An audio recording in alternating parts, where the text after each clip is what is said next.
Dear student, आज हम account में कंपनी वाले पार्ट से अवशिष्ट याचना और अग्रिम याचना में अंतर को समझते हैं। तो 12th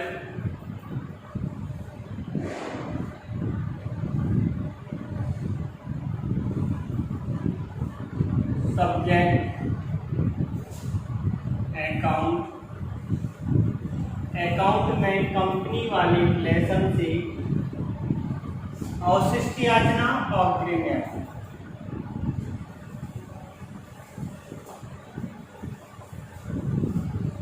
अवशिष्ट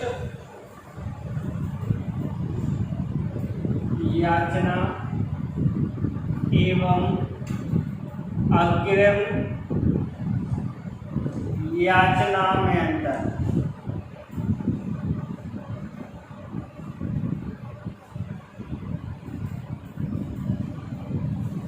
अवशिष्ट याचना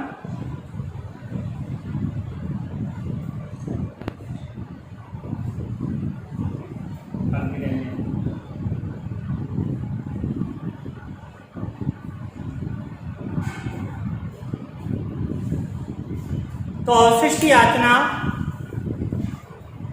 उस याचना को कहते हैं जब कंपनी के द्वारा किसी याचना की राशि का भुगतान अंशधारी के द्वारा नहीं किया जाता है तो ना भुगतान की गई राशि अवशिष्ट याचना यानी कॉल्सिनेरियन के नाम से जानी जाती है। क्या नाम से जानी जाती है?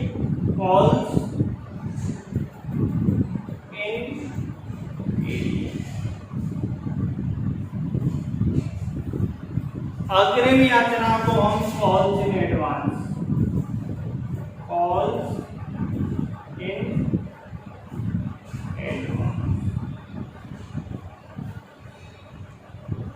अब जो अवशिष्ट याचना है, अवशिष्ट याचना ऐसी राशि है कि जब हम किसी अंशधारी जब किसी अंशधारी के द्वारा किसी याचना की राशि का भुगतान नहीं किया जाएगा तो ऐसी ना भुगतान की गई राशि अवशिष्ट याचना।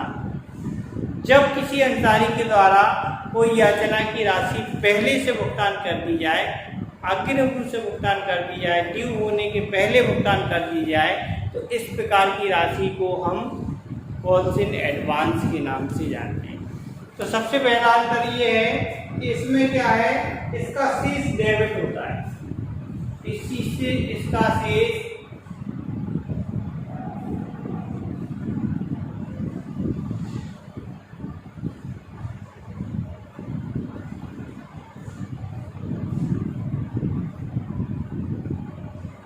जो कॉल्सन एरियर है, जब भी हम एंट्री बनाएंगे तो calls in arrear account debit to first call, second call, final call, जिस कॉल के साथ होगी उस कॉल का नाम लिखा जाएगा। इसीलिए हम ये कह सकते हैं कि इसका शेष डेबिट शेष होगा। दूसरा है कॉल्सन एडवांस, इसका शेष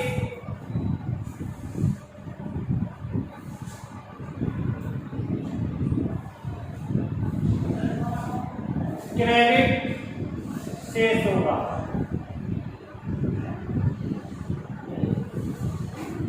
कॉल्सन एडवांस है cash account debit to first call cash account debit. इस तरीके से एंट्री बनाती जब एडवांस आते हैं तो ये लिखेंगे कैश अकाउंट डेबिट, जिस कॉल के साथ एडवांस होंगे लिखेंगे टू कॉल्सन एडवांस अकाउंट। इस प्रकार से हम कॉल्सन एडवांस की एंट्री यानी इसका जो शेष होता है वो क्रेडिट शेष के नाम से जाता है। जो कॉल्सन एरियर है इस पर कंपनी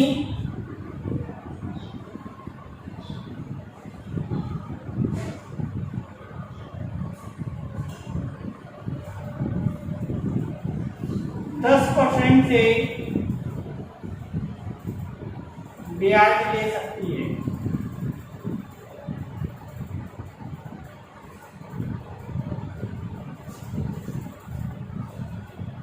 जो अवशिष्ट याचना है इस पर कंपनी 10% से ब्याज ले सकती है।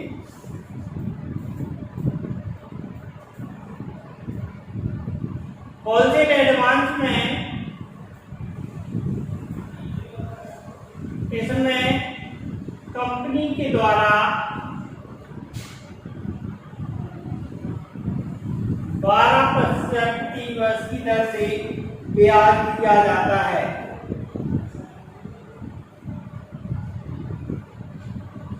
इस पर 10% से ब्याज ले सकती है, इस पर 12% से ब्याज दिया जाता है।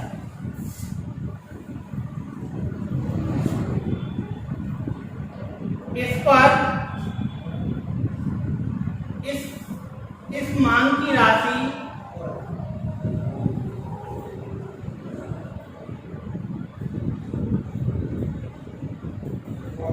इसके मांग की राशि अंशधारियों द्वारा देय होती है।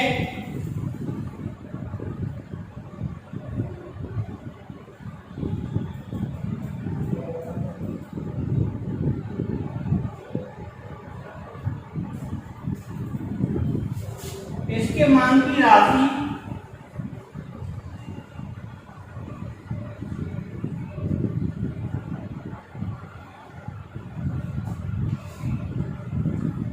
अंशधारियों द्वारा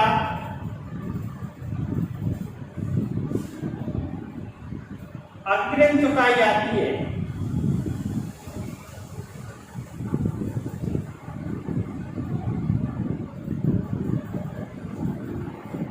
इसकी राशि को अग्रिम रूप से चुकाया जाता है, इसकी राशि देय होती है।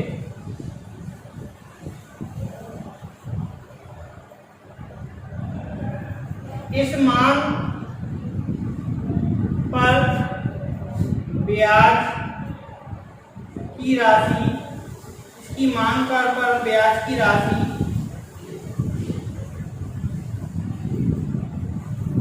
कंपनी की आय होती है।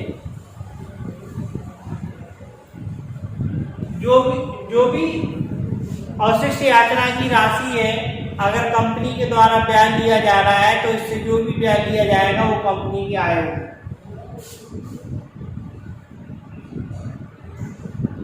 इस पर मांग की राशि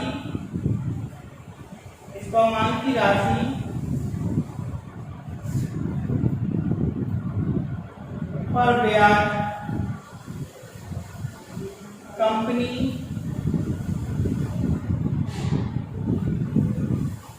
का व्यय होती है।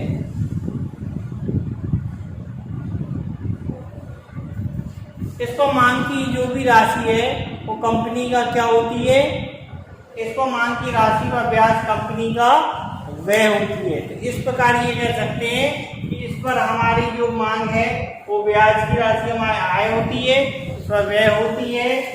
इसका ये डेबिट में होता है, ये क्रेडिट में होता है। इस पर 10% ब्याज लगता है, इस पर 12% ब्याज कंपनी देती है। ये जो हमारी मांग की राशि अंशधारियों द्वारा देय होती है, इस पर चुकाई जाती है। तो ये अवशिष्ट याचना और अग्रिम याचना में जो भी हमारे अंतर हैं वो हमने आपको समझाए। हमें आशा है आपको समझ में आए होंगे। इन्हें कॉपी पे नोट आउट कीजिए, उसके बाद इन्हें लर्न कर लीजिए, क्योंकि बोर्ड में ये वाला क्वेश्चन जरूर पूछा जाता है। मैक्सिमम टाइम ये पूछा गया है, नेक्स्ट टाइम से पूछा जाएगा। धन्यवाद।